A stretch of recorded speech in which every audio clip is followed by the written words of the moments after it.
राम राम सभी को। स्वागत है आप सभी का आपके अपने चैनल लर्नोलॉजी अड्डा में। जैसा कि आप सभी को पता है, हम ग्राम विकास अधिकारी के फुल सिलेबस को कवर कर रहे हैं। हम इधर आपको आई बटन में इधर ग्राम विकास अधिकारी के फुल प्लेलिस्ट को मैं शो कर दूंगा। इसमें आप जाकर सारी वीडियोस देख सकते हैं। अगर वीडियोस देख लेंगे तो जो प्रैक्टिस सेट है आपको लगाने में बड़ा मजा आएगा। सारे क्वेश्चन आपसे बनते जाएंगे, एक भी क्वेश्चन आपका गलत नहीं होगा।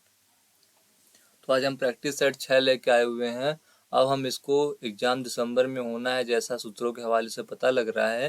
तो डेली 5 बजे हम 20-20 क्वेश्चन लाया करेंगे और कुल इसमें 2000 से 3000 क्वेश्चन होने वाले हैं। तो डेली 5 बजे आप लोग यूट्यूब खोल के बैठ जाया करिए और 20 के 20 क्वेश्चन हल करिए। अगर पहले से आपने वीडियोस देखे होंगे तो आपके 20 के 20 क्वेश्चन डेली सही होंगे। और 20 क्वेश्चन इसलिए कि जब ज़्यादा बड़ा वीडियो बनता है तो लोग उसे स्किप कर देते हैं, पूरा नहीं देख पाते। 20 क्वेश्चन है तो आप आसानी से 20 क्वेश्चनों को देख पाएंगे और उसे रट भी पाएंगे। इस सीरीज का इनाम हमने रख दिया रट्टा मार सीरीज है ये। 20 क्वेश्चन हमें रोज रटना ही रटना है। चलिए देर ना करते हुए वीडियो शुरू करते हैं। लेकिन उससे पहले अगर आपने चैनल को सब्सक्राइब नहीं किया है तो सब्सक्राइब कर दें और बेल आइकन भी दबा दें, जैसे सबसे पहले अपडेट आपको मिल सके। और वीडियो अच्छी लगे तो लाइक करें और वीडियो में कुछ कमियां दिख रही हैं तो कमेंट करके जरूर बताएं। पंचायती राज 2000 प्लस एमसीक्यू में आज हम पहला क्वेश्चन देखते हैं। निम्नलिखित में से किसने स्थानीय स्वशासन को भारत में लागू किया? जो स्थानीय स्वशासन है यही हमारा पंचायत है, नगर निगम है, नगर पालिका है। तो इसको किसने चालू किया भारत में? लॉर्ड माउंटबेटन ने, लॉर्ड रिपन ने, लॉर्ड कैनिंग ने या लॉर्ड मैकाले ने? तो ये स्टार्ट कब हुआ? 1882 में। 1882 में भारत का गवर्नर कौन था? अगर आपने इतिहास पढ़ा होगा यूपी ट्रिपल एस पैट या किसी भी एग्जाम की तैयारी करते वक्त, तो आपको पता होगा कि 1882 में हमारा गवर्नर कौन था भारत का? तो लॉर्ड रिपन जो था ये उसमें भारत का गवर्नर था और इसी ने स्थानीय स्वशासन को भारत में लागू किया था। चलते हैं दूसरे क्वेश्चन की तरफ। दूसरा क्वेश्चन है हमारा वर्ष 1882 में। जैसा मैंने आपको पहले बताया कि 1882 में जो गवर्नर था उसी ने स्थानीय शासन का शुरुआत करा था। तो वर्ष 1882 में एक प्रस्ताव प्रस्तुत किया गया जिसे स्थानीय स्वशासन का मैग्ना कार्टा कहा जाता है। मैग्ना कार्टा मतलब होता है जो सबसे ऊंचा हो, जिसको वैलिड मान लिया जाता है। तो यह प्रस्ताव किसके द्वारा प्रस्तुत किया गया था? इसे स्थानीय स्वशासन किसने स्टार्ट किया, जिसे मैग्ना कार्टा भी कहा गया? तो उसका जवाब, जो पहले क्वेश्चन का जवाब था वही इस क्वेश्चन का भी जवाब है। 1882 में जो गवर्नर था भारत का वो लॉर्ड रिपन था और दूसरे क्वेश्चन का भी आंसर लॉर्ड रिपन ही होने वाला है। जब क्वेश्चन पूछा जाए स्थानीय स्वशासन मैग्ना कार्टा तो आपको लॉर्ड रिपन सेलेक्ट करना है। तीसरा क्वेश्चन भी उसी से रिलेटेड है। स्थानीय शासन का जनक किसे कहा जाता है? स्थानीय स्वशासन, स्थानीय शासन, मैग्ना कार्टा, इन सब का आंसर लॉर्ड रिपन ही होगा। तो तीसरे क्वेश्चन का भी आंसर हमारा लॉर्ड रिपन ही है। चलते हैं चौथा क्वेश्चन देखते हैं। किस अधिनियम के तहत स्थानीय स्वशासन को हस्तांतरित विषय सूची में रखा गया? उस समय जैसे आज के समय में शेड्यूल 7 जो है संविधान का, उसमें 3 लिस्ट होती हैं, यूनियन लिस्ट, स्टेट लिस्ट और कॉन्करेंट लिस्ट। तो इस प्रकार से ही इसमें उस समय जो अंग्रेजों का शासन चलता था उसमें भी विषय सूची थी। तो किस अधिनियम में स्थानीय स्वशासन जो था उसको हस्तांतरित विषय सूची में रखा गया था? तो जो भारत शासन अधिनियम 1919 था, जो मॉन्टेग्यू चेम्सफोर्ड सुधार के बाद बना था, उसी में स्थानीय स्वशासन को हस्तांतरित विषय सूची में रखा गया। कौन सी सूची में रखा गया? हस्तांतरित विषय सूची में रखा गया था भारतीय शासन अधिनियम 1919 में। बात करते हैं पांचवें क्वेश्चन की। स्थानीय स्वशासन की सर्वप्रथम व्याख्या यह की जा सकती है कि यह एक प्रयोग है संघवाद का, लोकतांत्रिक विकेंद्रीकरण का, प्रशासनिक प्रत्यायोजन का या प्रत्यक्ष लोकतंत्र का।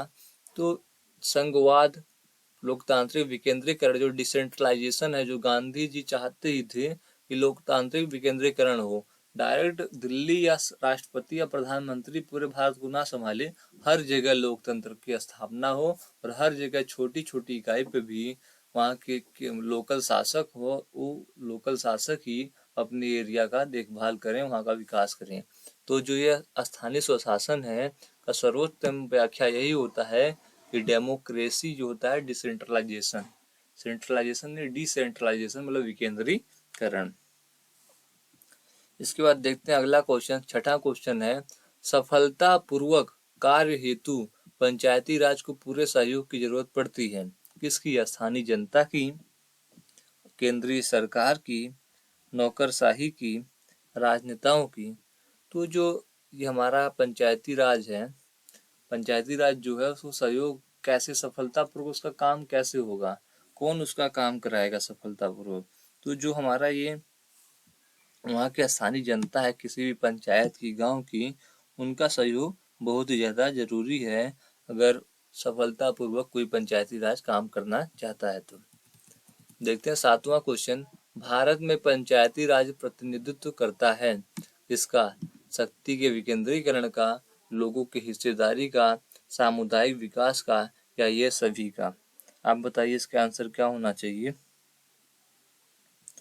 तो शक्ति का विकेंद्रीकरण तो है ही है, ये जो भी पंचायत में चुनाव होते हैं वो शक्ति के विकेंद्रीकरण के लिए चुनाव होते हैं। गांधी जी का बहुत बड़ा मंशा यही था कि हर जगह, हर छोटी इकाई में शासन हो, केंद्रीय शासन के अलावा वहाँ के ग्रामीण का स्थानीय स्वशासन भी हो, लोगों की हिस्सेदारी भी होगी उसमें, सामुदायिक विकास होगा। जब सबकी हिस्सेदारी होगी तो एक साथ सबका विकास होगा, सबका साथ सबका विकास होगा। तो ये तीनों ऑप्शन है ऊपर के, ये तीनों उसमें है भारत के पंचायती राज के प्रतिनिधित्व में। तो जो चौथा ऑप्शन है, डी ऑप्शन है, ये सभी इसका सही आंसर होगा। देखते हैं आठवां क्वेश्चन को, किसने यह विचार प्रतिपादित किया कि प्रत्येक गांव पंचायत का गणराज्य होगा? बाल गंगाधर तिलक ने, एनी बेसेंट ने, एम.एन. राय ने, या गांधी जी ने? तो जैसा कि मैंने बताया ये आपको कि सबसे पक्षधर अगर कोई आदमी था पूरे संविधान सभा में पंचायतों का तो कौन था? गांधी जी थे। गांधी जी चाहते थे डिसेंट्रलाइजेशन, विकेंद्रीकरण हो। तो जो ये प्रत्येक गांव पंचायत का गणराज्य होगा ये गांधी जी ने प्रतिपादित किया था।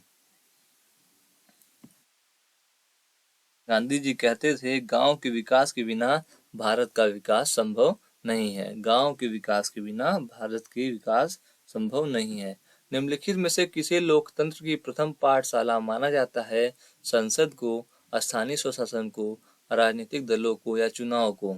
जब आपसे इस प्रकार का डायरेक्ट क्वेश्चन पूछा जाए तो आपको सीधे सीधे बताना है जो प्रथम लेवल है, निचला स्तर है, वही हमारा प्रथम पाठशाला होता है। जैसे हम class LKG, UKG, class first second ऐसे पढ़ते हैं, तो सबसे नीचे की इकाई है लोकतंत्र की, वो कौन सी है? तो स्थानीय स्वशासन ही है। इसके बाद देखते हैं 10वें क्वेश्चन को। 10वां क्वेश्चन हमारा, शहरी विकेंद्रीकरण आयोग की स्थापना कब की गई थी? अब जैसे गांवों में विकेंद्रीकरण है, ग्राम पंचायत है, उसी प्रकार शहरों में नगर पालिका और नगर निगम भी है। तो 1906 में हुआ शहरों का विकेंद्रीकरण, 1909 में, 1905 में, या 1907 में। तो जैसे गांव में 1882 में लॉर्ड रिपन ने शुरू किया, उसी प्रकार 1907 में शहरी विकेंद्रीकरण आयोग की स्थापना हुई। शहरी विकेंद्रीकरण आयोग की स्थापना 1907 में हुई। इसके जो आयोग के अध्यक्ष थे उस टाइम वो थे हॉब हाउस। कौन थे? उस समय अंग्रेजों का शासन था, एक अंग्रेज थे अध्यक्ष जो हॉब हाउस, उनके अलावा 5 और भी अन्य सदस्य थे। आयोग का इसमें जो मुख्य कार्य था, उनका ये कार्य था कि विकेंद्रीकरण करके अथवा न करके सरकारी व्यवस्था को सरल बनाया जा सकता है अथवा नहीं। उनको बस यही देखना था कि विकेंद्रीकरण करके सुविधाओं का जो उपयोग है वो सरल होगा कि कठिन होगा, उनको चेक करना था। इसलिए ये आयोग 1907 में बनाया गया था। देखते हैं 11वें क्वेश्चन को, किस अंग्रेज द्वारा यह घोषित किया गया कि ब्रिटिश सरकार की नीति का उद्देश्य भारत में उत्तरदायी शासन की स्थापना करना है? जो अंग्रेज ये मॉन्टेग्यू था, मॉन्टेग्यू नाम का एक अंग्रेज था, इसने यह घोषणा की थी कि ब्रिटिश सरकार की जो नीतियां हैं उसका मेन उद्देश्य यही है कि भारत में उत्तरदायी शासन स्थापित करना है। 1917 में मॉन्टेग्यू जो था, मॉन्टेग्यू चेम्सफोर्ड, एक साथ ही दोनों का नाम लिया जाता है, क्योंकि एक गवर्नर था और एक था जो ब्रिटिशों ने, अंग्रेज इंग्लैंड से उनको भेजा था कि जाके वहां पर जो भी रिफॉर्म्स करना हो उसको रिफॉर्म्स किया जाए। तो 1919 में हमने सुना होगा मॉन्टेग्यू चेम्सफोर्ड रिफॉर्म्स बोला जाता है। देखते हैं 12वां क्वेश्चन। स्थानीय स्वशासन की श्रेष्ठ प्रणाली का वर्णन किन ग्रंथों में मिलता है? रामायण में, अर्थशास्त्र में या महाभारत में? तो अगर आपने मेरा ये पहला ही वीडियो देखा होगा, मैं आई बटन में दे दूंगा प्लेलिस्ट में, उसमें पहले ही वीडियो में है कि रामायण में भी स्वशासन का, स्थानीय स्वशासन का जिक्र हुआ है, महाभारत में भी, और अर्थशास्त्र जो कौटिल्य ने लिखा है उसमें भी स्थानीय स्वशासन का जिक्र है। तो उपरोक्त सभी जो है डी ऑप्शन इसका सही आंसर है। किस अभिलेख से चोल कालीन स्थानीय स्वशासन की जानकारी मिलती है? कौन सा ऐसा अभिलेख है जिसमें चोलो जो साउथ के राजा थे इनके बारे में जानकारी मिलती है? उत्तर मेरूर अभिलेख से, करदाई अभिलेख से, तिरुवालगाणु अभिलेख से या उपयुक्त में से कोई नहीं। जो पहला ऑप्शन है हमारा उत्तमेरूर अभिलेख जो है उसी से चोल कालीन स्थानीय स्वशासन की जानकारी मिलती है। ये बात है 1222 के लगभग की, जिसमें उत्तर मेरूर अभिलेखों से स्वशासन और ग्राम प्रशासन की समग्र चित्र उपलब्ध होता है। उसमें लिखा नहीं गया, वो चित्र जो बनाया गया है स्थानीय स्वशासन का, जैसे पंचायत बैठी है, चौपाल बैठा है, किस तरह से न्याय किया जा रहा है, इन सब चित्रों के माध्यम से उसमें दिखाई देता है। देखते हैं 14वां क्वेश्चन। चोल अभिलेखों में कितनी प्रकार के ग्राम सभाओं का उल्लेख मिलता है? जो चोल अभिलेख है, उत्तमेरूर अभिलेख जो है, इसमें कितने प्रकार के गांव का जिक्र है? तो इनमें 3 प्रकार के गांव का जिक्र है। अब 3 प्रकार कौन कौन से हैं इस पे बात करें तो पहला प्रकार है ऊर, दूसरा है सभा और तीसरा है नगरम। ऊर है, उसके बाद सभा है और नगरम है। ऊर में क्या होता है? ऊर सर्वसाधारण लोगों की एक सभा है, और उसके वाला जो सभा है उसमें ब्राह्मणों की सभा है, उसे महासभा भी बोलते हैं। और जो नगरम है तीसरा वाला, ये व्यापारियों का एक ग्रुप है। ठीक है। चोल काल में नगरम किस प्रकार की संस्था है? जैसे ऊर है, सभा है, नगरम है। जो नगरम है वो व्यापारियों की है, और जो साधारण जन की है वो ऊर है, और ब्राह्मणों की कौन सी है? तो सभा है, जिसे महासभा भी बोलते हैं। और नगरम किससे रिलेटेड है? तो नगरम व्यापारियों से रिलेटेड है।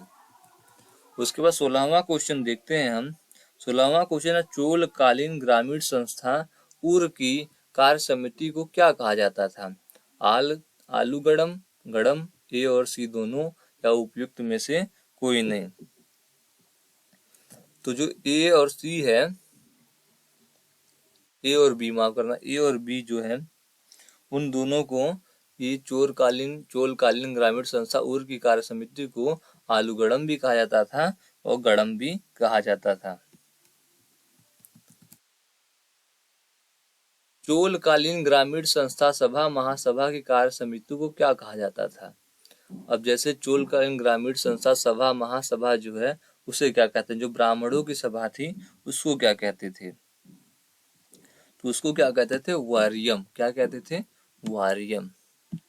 इनको क्या कहते थे? आलूगढ़म ऊर वाले को गढ़म, आलूगढ़म भी और गढ़म भी। लेकिन ये ब्राह्मण जो महासभा लगता था चोलकालीन में, उनको क्या कहते थे? वारियम।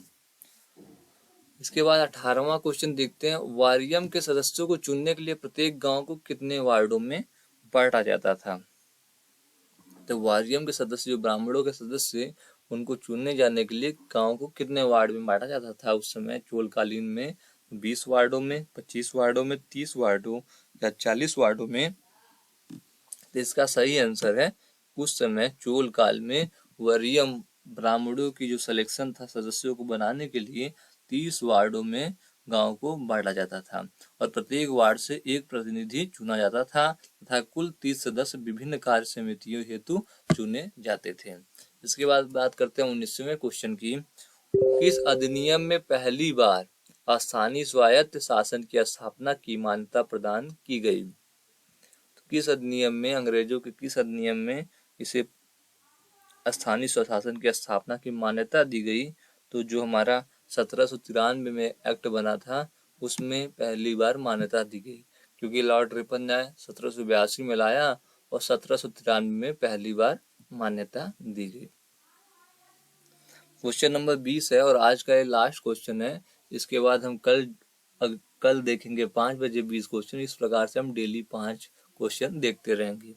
20वां क्वेश्चन है, आधुनिक नगर पालिकाओं और पंचायती राज संस्थाओं का विकास किस काल में हुआ? महाजनपद काल में, मुगल काल में, ब्रिटिश काल में या उपरोक्त में से कोई नहीं। जो आधुनिक नगर पालिका, जैसा आज हमारा नगर पालिका है और पंचायत राज संस्था है, इसका विकास किस काल में हो चुका था? तो आप बताइए किस काल में हो चुका था? महाजनपद काल में जो व्यवस्था थी वो बहुत पुरानी व्यवस्था थी। मुगल काल में भी डायरेक्ट मतलब जनता द्वारा कोई नहीं था, जिसे चुन लिया गया पंचों द्वारा, वही जो सबसे बूढ़ा है वो पंचायत का पंच बन गया। इस तरीके से। लेकिन ब्रिटिश काल में जो हुआ उसको कानूनी मान्यता दे के एक तरीके से चुनाव होता था और लोगों को वार्ड सदस्य और प्रधान चुना जाता था। तो इसका ऑप्शन सी सही होगा। अब हम आज के 20 क्वेश्चन देखे, डेली 5 बजे हम 20-20 क्वेश्चन देखा करेंगे, तो इस प्रकार से हम 2000 से 3000 क्वेश्चन कर देंगे। पूरे पंचायती राज को 65 में से लगभग 60-62 नंबर तो ला ही देंगे। तो चलिए, वीडियो अच्छी लगी हो तो लाइक करना, और थोड़ी कमियां रह गई हो तो कमेंट करके जरूर बताना, और चैनल सब्सक्राइब नहीं किया सब्सक्राइब कर दें और बेल आइकन मुझे दबाना ना भूलें, जैसे सबसे पहले आपको अपडेट मिलता रहे। तब तक के लिए धन्यवाद दोस्तों। जय हिंद।